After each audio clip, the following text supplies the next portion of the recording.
والتي أحصنت فرجها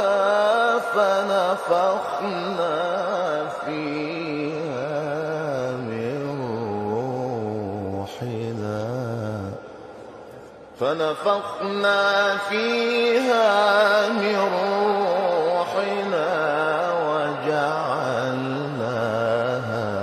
وابنها آية. والتي أحصنت